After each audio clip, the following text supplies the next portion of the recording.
அந்த சன்ஷிப் நம்ம ஹீரோ கிட்டக்க வர வர ஹீரோவோட டாலர் பயங்கரமா ஜொலிக்குது. பார்த்தா அந்த சன்ஷிப்பை ஓட்டிட்டு வர்றது ஒரு பொண்ணு. அந்த சன் கார்டியன் நம்ம ஹீரோவை அந்த சன்ஷிப்புக்குள்ள வர அனுமதிக்கிறாங்க. சோ நம்ம ஹீரோவும் ஒரு ராட்சச மனுஷனோட கையில ஏறி அந்த சன்ஷிப்புக்குள்ள போனா எல்லாருமே ரொம்ப ரொம்ப பெரிய ராட்சச மனுஷங்களா இருக்காங்க. அந்த சன் கார்டியனும் தன்னோட உண்மையான ஃபார்முக்கு மாறுறாங்க. உள்ள வந்த நம்ம ஹீரோ டைம் வேஸ்ட் பண்ணாம டைரக்டா இந்த பென்டன் இல்லனா இந்த பென்டன்ல இருக்கிற இந்த பேட்டர்னை நீங்க வேற எங்கேயாச்சும் பாத்துருக்கீங்களான்னு கேட்க, அதுக்கு அவங்களும் இது கவலைகள் இல்லாத தேசத்தோட சின்னமாச்சே, நாங்களும் அந்த இடத்தை தான் தேடிக்கிட்டு இருக்கோம்னு சொல்ல நம்ம ஹீரோ உடனே ஏன் நீங்க அந்த இடத்தை தேடிக்கிட்டு இருக்கீங்கன்னு கேக்குறான். அவங்க அதுக்கு இந்த சன்ஷிப்பை உருவாக்கினவர் அங்கதான் போனதா எல்லாருமே பேசிக்கிறாங்க. அவங்களை கண்டுபிடிச்சா இந்த சன்ஷிப்பை திருப்பவும் அழிய விடாம தடுக்கலாம்னு சொல்றா. அப்புறம் சரி நாங்க கிளம்ப வேண்டிய டைம் வந்துருச்சு. இந்த சன்ஷிப் ஸ்டார் சீல ஸ்டார்ட் பண்ணி சன்வெல்ல போய் மறையும். என்ன பாக்கணும்னா சன்வெல் கிட்ட வான்னு சொல்லிட்டு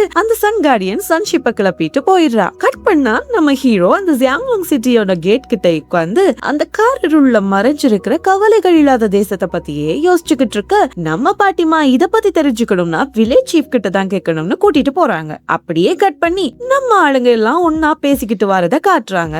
அப்ப நம்ம வில்லேஜ் சீஃப், நான் ஒரு கட்டத்துல என்னோட லைஃபே வெறுத்து போய் சூசைட் பண்ணிக்கலாம்னு ட்ரை பண்ணேன். பட் என்ன செஞ்சும் என்னால சாக முடியல.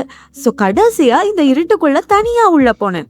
அப்போதான் என்னோட கண்ணுல அந்த இருள் வந்த அப்புறம் வெளியே தெரிகிற வாரி ஃப்ரீலேண்ட், அதான் கவலைகள் இல்லாத தேசம் என்னோட கண்ணுக்கு தெரிஞ்சது. பட் இந்த இருட்டால கூட என்ன கொல்ல முடியல. ஆனா என்னை விட பவர்ஃபுல்லானவங்க அந்த இருட்டுக்குள்ள இருந்தாங்க. அப்புறம் தான் எனக்கு என்னோட ரெஸ்பான்சிபிலிட்டிஸ் என் கண்ணு முன்னாடி வந்து நின்னுச்சு. சோ நான் வெளியே வந்துட்டேன்னு சொல்லி முடிக்க நம்ம ஹீரோ உடனே கன்ஃபியூஸ் ஆகி, எனக்கு புரியல, சன்ஷிப் மாதிரி காட் லெவல் பவர்ஸ் இருக்கிறத கண்டுபிடிச்சது இந்த வாரி ஃப்ரீலேண்ட் தான். ஆனா அதுதான் இந்த இருளுக்குள்ள டீமன்ஸ் மாதிரி டார்க் ரெல்ம்ல இருக்கு. சோ அங்க வாழ்றது கோட்ஸா இல்லனா டீமன்ஸான்னு கேக்குறான். அப்போன்னு பார்த்து அந்த கிரேட் வேஸ்ட் லேண்ட்ல அடப்பட்டிருந்து ரிலீஸ் ஆன டீமன் நம்ம ஹீரோ திங்க் பண்றத தெரிஞ்சுக்கிட்டு, நீ ரொம்ப சிம்பிளா திங்க் பண்ற மை டியர் லிட்டில் டீமன், நீயும் என்னோட இனம் தான் நக்கலா சிரிக்கிறான். சோ நம்ம ஹீரோ பின்னாடி யாருமே நினைச்சு பார்க்க முடியாத ட்விஸ்ட் இருக்கச்சக்கம் இருக்கு. அதை இனி வார பார்ட்ஸ்ல தான் ரிவீல் பண்ணுவாங்க. அதெல்லாம் மிஸ் பண்ணாம பார்க்கணும்னா உடனே நம்ம சேனலை சப்ஸ்கிரைப் பண்ணுங்க செல்லக்குட்டீஸ். கட் பண்ணா மிஸ்டர் செவனும் ஜெனரல் குயினும் இன்னும் ஜியாங்லாங் சிட்டியை விட்டு கிளம்பலங்க.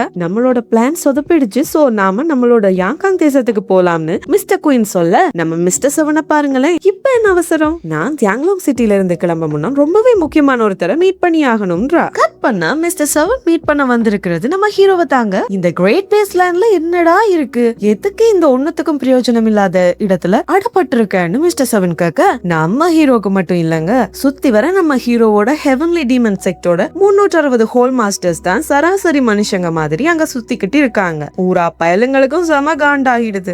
யாரா இவ எங்களோட இடத்தை ஒண்ணுமில்லாத தேசங்கிறான்னு. நம்ம ஹீரோ உடனே, நீ சொல்றது சரிதான், இது ஒண்ணுமில்லாத இடம் தான். பட் ஒண்ணுமில்லாம அனாதையா வந்த என்ன அரவணைச்சு வளர்த்த இடமும் இதுதான். இந்த தேசம் என்னோட அம்மாக்கு சமமானது. சரி அதை விடு, என்ன வெளி உலகத்துக்கு வர சொல்லி இவ்வளவு சொல்றியே, அப்படி என்ன இருக்கு அங்கன்னு பங்கமா கலாச்சி விட்டுறான். இத கேட்டதும் மத்த 360 ஹோல் மாஸ்டர்ஸுமே நார்மல் மோடுக்கு வராங்க. அங்கயா அங்க மேஜிக்கும் ஸ்கில்ஸும் கடகடன்னு முன்னேறிக்கிட்டு வருதுன்னு மிஸ்டர் செவன் சொல்றா. நம்ம ஹீரோ உடனே ஹெவன்லி டீமன் செக்டர்ல இருக்கிற நம்ம பாட்டிமாவோட மாஸ்டர் நம்ம ஹீரோவை வர சொல்லி தானே சொல்லி இருப்பார். சோ அதை யோசிச்சு பார்த்துட்டு, நான் கரெக்டான டைம் வரப்ப வருவேன்னு சொல்ல, அதுக்கு மிஸ்டர் செவன், அப்ப நீ என் கூட வரலையான்னு பாவமா மூஞ்சிய வச்சுக்கிட்டு கேக்குறா. இதோ பாருமா, என் குடும்பத்துக்குன்னு ஸ்ட்ரிக்டான ரூல்ஸ் நிறையவே இருக்கு. நான் என்னோட தாத்தா பாட்டி வைக்கிற டெஸ்ட்ல எல்லாத்துலயுமே பாஸ் பண்ணா மட்டும்தான் இந்த கிரேட் வேஸ்ட் லேண்ட தாண்டி ஒரு அடி கூட நகர முடியும். என் ஃபேமிலியில 9 பேர் மொத்தம். இந்த 9 டெஸ்டும் பாஸ் பண்ணணும்.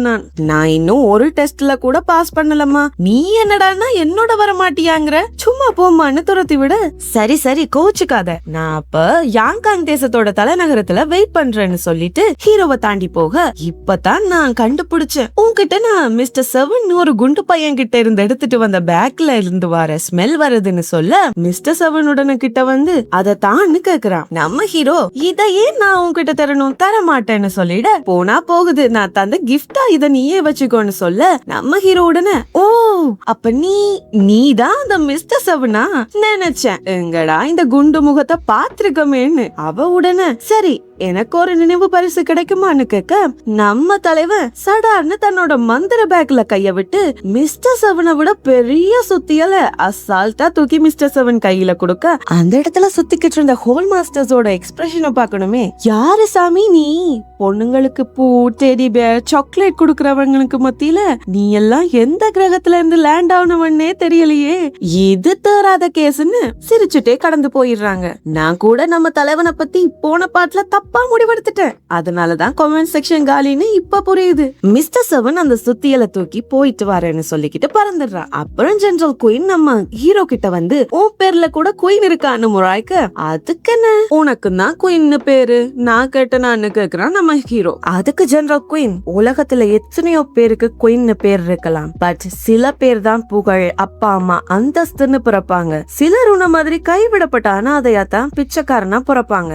எங்கேயோ இருந்து வந்த ஒரு தெய்வீகமான சன்ஷிப்பால ஏதோ தெரியாதனமா தப்பிச்சுட்ட, பட் நீ ஒரு கடவுள்களால கைவிடப்பட்ட தேசத்துல வளர்ந்த அனாதைங்கிறத மறந்துடாதேன்னு ஹீரோவை வம்பிழுக்கிறான். உடனே சுத்தி இருந்த 360 ஹோல் மாஸ்டர்ஸும் காண்டாகி அட்டாக் பண்ண ரெடியாக நம்ம ஹீரோ தான் நிறைகுடமாச்சு.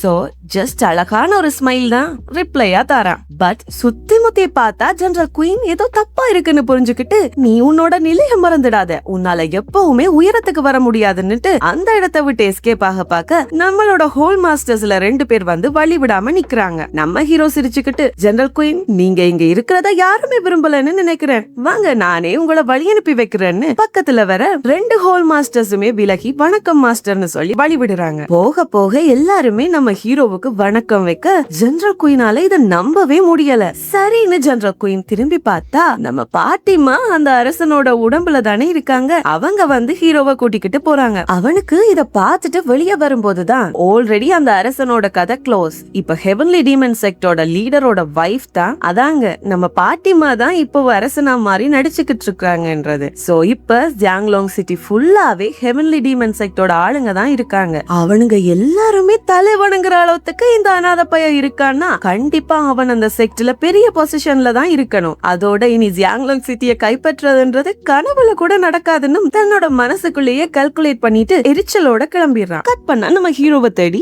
ஹீரோவோட செக்டோட கார்டியன்ஸ் வந்திருக்காங்க. வந்த அவங்களும், மாஸ்டர் உங்களுக்கு லெட்டர் அனுப்பி விட்டாரு லிட்டில் மாஸ்டர்னு கொடுக்க, அதுல குயின் மூ டைம் ரொம்பவே ஸ்பீடா போய்கிட்டு இருக்கு, நாம மீட் பண்ணியே 3 வருஷம் ஆயிடுச்சு, எனக்கோ வயசு போய்கிட்டு இருக்கு, நீ சீக்கிரமா வந்து உன்னோட கடமைகளை ஏத்துக்குவாயின்னு உனக்காக நான் யாங்காங் தேசத்துல காத்துக்கிட்டு இருக்கேன்னு இருக்கு. நம்ம ஹீரோ உடனே மாஸ்டர் கிட்ட போய் சொல்லுங்க, நான் டார்க் ரெல்ம்ல இருக்கிற போரி ஃப்ரீ லேண்டுக்கு போயிட்டு நான் அவரை யாங்காங் தேசத்துல சந்திப்பேன்னு சொல்லி அனுப்பி வச்சிடுறான். கட் பண்ணா 9 பெரியவங்களும் அவங்க கிட்ட இருக்கிற பெரிய பெரிய ட்ரெஷர்ஸ் அண்ட் ஸ்கில்ஸ் நம்ம ஹீரோவோட சேஃப்டிக்காக கொடுத்து வில்லேஜ் சீஃப் கூட அந்த இருளுக்குள்ள அனுப்பி வைக்கிறாங்க. இதோட இந்த பார்ட் முடியுது ஃப்ரெண்ட்ஸ். இந்த பார்ட் பிடிச்சிருந்தா மறக்காம ஒரு லைக் பண்ணிடுங்க செல்ல குட்டீஸ். அண்ட் ரொம்பவே பிடிச்சிருந்தா உங்க ஃப்ரெண்ட்ஸ் அண்ட் ஃபேமிலி கூட ஷேர் பண்ணுங்க. அண்ட் மறந்துடாம நம்ம சேனலை சப்ஸ்கிரைப் பண்ணிடுங்க. அண்ட் நான் உங்களை அடுத்த பார்ட்ல மீட் பண்றேன். Until then, bye from உங்கள் கீர்த்தி. டாடா.